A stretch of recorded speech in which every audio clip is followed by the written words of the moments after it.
This administration is profoundly evil in ways that are difficult for Americans to comprehend. Now, the problem is he's back. Yeah.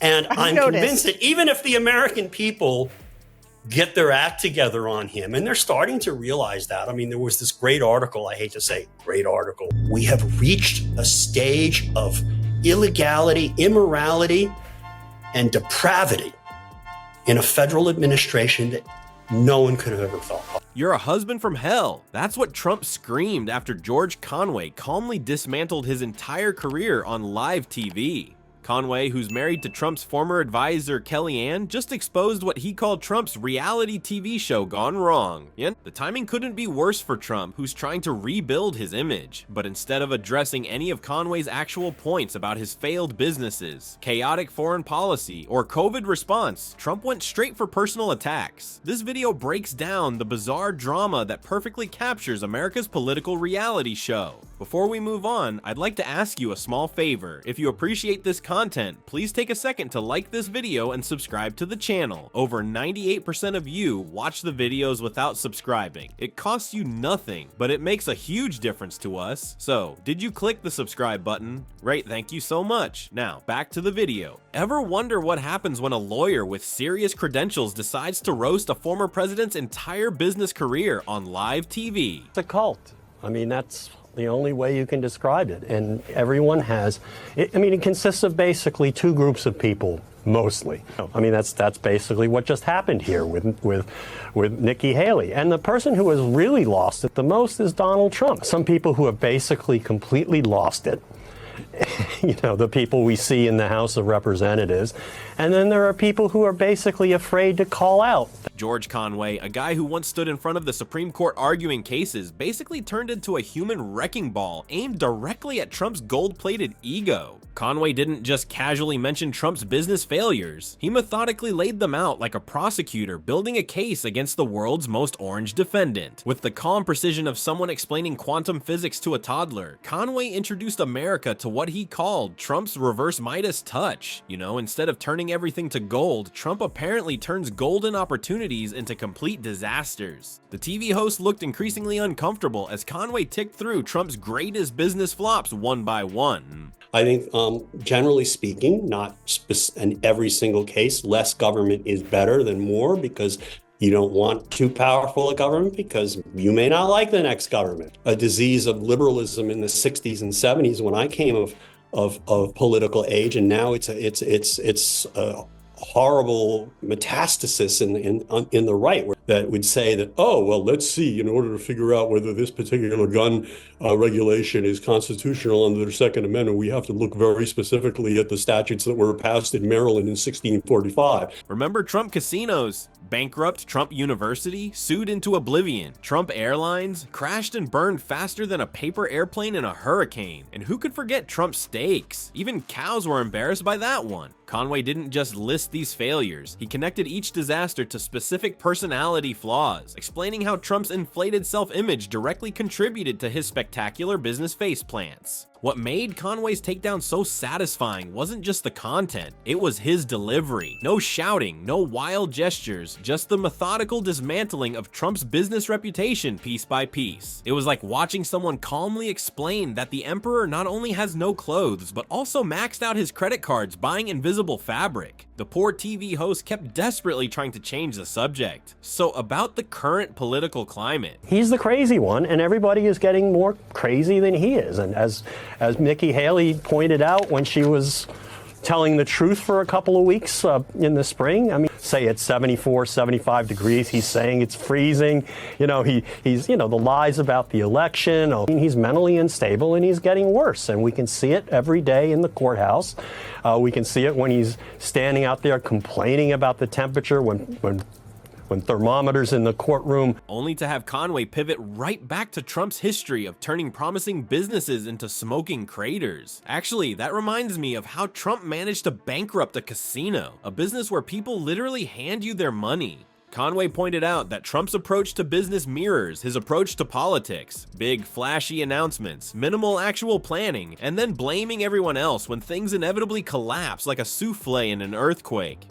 This is a man, Conway explained, one who somehow managed to lose money selling gambling, alcohol, and red meat to Americans. That's like failing to sell oxygen to people who need to breathe.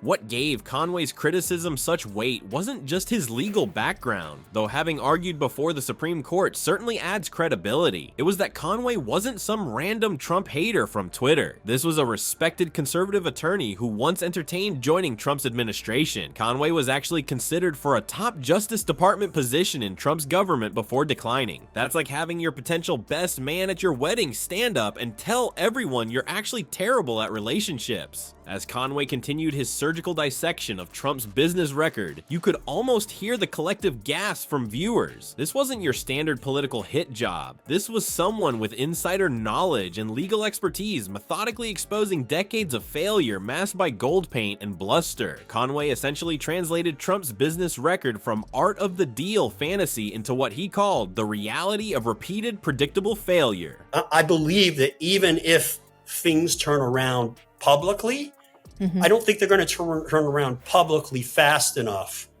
to prevent some of the bad things that I think are going to happen. And the administration did in a whole bunch of agencies was fire en masse the probationary employees. And I don't remember exactly how long you're a probationary employee when you're hired, and it has to be individualized. They did not do that because they just fired everybody en masse. They pretend that, oh yes, we made a determination, but that's it's bullshit. The most devastating moment came when Conway connected Trump's business style to his presidency. When you look at how he ran his businesses, making impulsive decisions, ignoring experts, refusing to admit mistakes, and then attacking anyone who pointed out problems, it's exactly how he governed. Conway pointed out that Trump's business failures weren't just unfortunate events. They were predictable outcomes of fundamental character flaws. Those fundamental character flaws Conway mentioned weren't just casual observations by an irritated critic. What we witnessed next was a respected attorney essentially conducting a psychological evaluation of a former president on live television. The host clearly didn't see it coming, and neither did the audience. Conway shocked everyone by pulling out actual pages from the DSM. That's the Diagnostic and Statistical Manual of Mental Disorders, the Bible for psychiatrists. He wasn't just throwing around insults, he was methodically working through diagnostic criteria like he was presenting evidence in court. Donald Trump, it's just ingrained in him. He wants retribution against his enemies. And by picking two people who are completely loyal to him, all this stuff, it's just these are the two perfect people to run an FBI that's controlled by a president who's a criminal. Spread his disinformation about January 6th and about Spygate, even back in 2016, that's what Bongino got on the radar screen for, and COVID, which Bongino got thrown off of YouTube for permanently. Trump meets every single criterion for both narcissistic personality disorder and antisocial personality disorder, Conway said with the same calm demeanor he'd use arguing before the Supreme Court. The host started shifting uncomfortably in his chair, clearly wondering if they were crossing some kind of broadcasting line. But Conway wasn't finished. He introduced this fascinating concept he called the Matryoshka doll of lies to describe Trump's relationship with reality. You know those Russian nesting dolls where there's always a smaller one inside? Conway explained that's exactly how Trump's mind works with deception. He tells a lie, then when caught, he lies about the original lie, then lies about lying, creating this endless nested pattern that makes it impossible to reach any core truth. The real bombshell came when Conway stated flatly, Trump literally cannot distinguish between reality and his own fantasies when they conflict with his interests. The host tried changing the subject multiple times, but Conway kept returning to his psychological analysis with laser focus. What made this so compelling wasn't just the armchair diagnosis, it was how Conway backed everything up with specific examples. He pointed to Trump's bizarre fixation on crowd sizes at his inauguration as patient exhibit A, when aerial photos clearly showed smaller crowds than Obama's. Have 600 plus federal judges trying to run the federal government through litigation when the president is just refusing to do his job, and not only refusing to do his job, basically saying F you to the duties that I have. Where you have a majority of both houses of Congress who absolutely have refused in the past, in prior Congresses, to hold this executive in his prior administration to account. They're refusing to. The correct solution, and this is what made JV laugh, and you guys put it up on the internet, what JV laughing at me. The correct solution that the framers intended was impeachment and removal when a president refuses to do his job. Trump couldn't handle it. He forced his press secretary to lie. He had photos edited, and he's still bringing it up years later. That's not strategic lying. That's someone who genuinely cannot accept reality when it hurts his self-image. The pandemic response got similar treatment. Look at his statements about COVID testing, Conway continued. He literally said if we stopped testing, we'd have fewer cases. That's not a political strategy. That's magical thinking. He believed that if we didn't measure the problem, it would disappear. Throughout all this, Conway maintained the same methodical approach he'd used when dissecting Trump's failed ventures. No shouting, no eye-rolling, no cheap shots. Just a straightforward assessment delivered with clinical precision. And that's what made it so devastating. What gave Conway's words extra weight was his unique insider position. His wife, Kellyanne, wasn't just any Trump advisor. She was one of his closest confidants, the woman who coined alternative facts and defended him religiously on television. Conway never directly claimed his assessments came from Pillow Talk, but viewers couldn't help connecting those dots. This isn't about politics, Conway insisted at one point. Richard Nixon had psychological issues too, but he still understood basic reality. Reagan had policies I disagreed with, but he operated in the same factual universe as everyone else. Trump exists in an alternate reality of his own creation. The host, now visibly squirming, tried one last desperate pivot. But isn't this just armchair psychology? You're not a doctor. Conway's response was perfect. You don't need to be a meteorologist to know when it's raining, and you don't need to be a psychiatrist to recognize textbook symptoms when they're displayed continuously in public for years. If you needed proof of Conway's psychological assessment in real time, Trump's reaction provided it faster than anyone expected. Instead of addressing a single point about his business failures or mental state, the former president went nuclear on Conway's marriage, creating what might be the most awkward workplace drama in White House history. Trump's Twitter fingers got twitchy within hours of Conway's television appearance. He fired off a series of posts that completely ignored every substantive criticism and went straight for the jugular of Conway's personal life. George Conway, often referred to as Mr. Kellyanne Conway by those who know him, is very jealous of his wife's success and angry that I, with her help, didn't give him the job he so desperately wanted. Trump's strategy was crystal clear: make this about anything except the actual criticisms. The insults kept flowing like cheap wine at a tacky casino opening. Trump labeled Conway a husband from hell and a total loser, while bizarrely fixating on Conway's relationship with Kellyanne. Rather than defend his business record or address the psychological assessment, Trump's primary concern seemed to be reminding everyone that George was merely the husband of someone important in his orbit. Trump's campaign team quickly joined the mudslinging party. His campaign manager Brad Parscale tweeted out, "We all know that Donald Trump turned down Mr. Kellyanne Conway for a job he desperately wanted. He barely worked at the Justice Department and was either fired, quit, didn't want the scrutiny, now he hurts his wife because he is jealous of her success. POTUS doesn't even know him." The whole deflection strategy was about as subtle as a Trump-branded golden toilet. By attacking Conway's marriage and suggesting marital troubles were behind the criticism, Team Trump hoped everyone would forget about those pesky bankruptcy filings and psychological evaluations Conway had just detailed on national television. What makes this particularly juicy is that Trump's claim about denying Conway a job was directly contradicted by reality. Conway had actually written a letter voluntarily declining consideration for a Justice Department position. But hey, why let facts get in the way of a good personal attack? Now imagine the workplace awkwardness this created. Kellyanne Conway was still one of Trump's most loyal defenders and senior advisors, while the president was publicly feuding with and insulting her husband. Picture the dinner conversation at the Conway household that evening. "How was your day, honey? Wait. Oh, just the usual. The president called you a loser and suggested you're jealous of my success."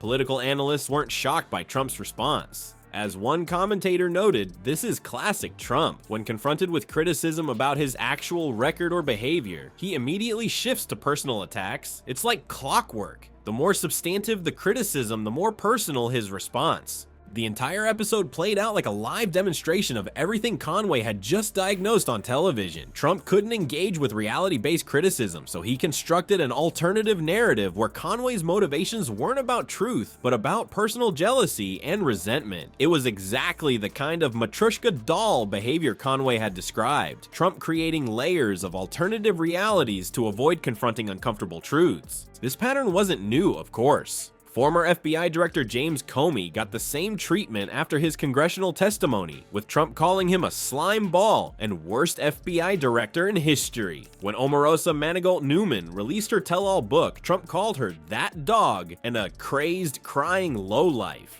But there was something particularly bizarre about watching a sitting president publicly insult the spouse of one of his closest advisors. With each insult, Trump inadvertently proved Conway's point. Rather than addressing any substantive criticism about his business failures or psychological patterns, Trump immediately constructed an alternative reality where Conway was just jealous of his wife's success. Precisely the kind of reality distortion Conway had diagnosed on television. So that's the Conway-Trump fight in a nutshell, folks. When someone hits Trump with facts, he doesn't bother with those pesky things called responses. He goes straight for the jugular of their personal lives. It's like watching a kid who, when caught with his hand in the cookie jar, screams that his sister wet the bed last week. This isn't just ancient history either. Look at how Trump handles criticism today. Same old playbook. Someone points out a policy failure, he'll suddenly be very interested in their spouse's appearance. A journalist asks a tough question, time to mock their TV ratings or hairline. So next time you see Trump calling someone a low IQ individual or a total psycho, remember, it's not just him being a big baby, it's his go-to strategy to make you forget what the actual conversation was about in the first place. Pretty clever for a guy with the world's most fragile ego, right?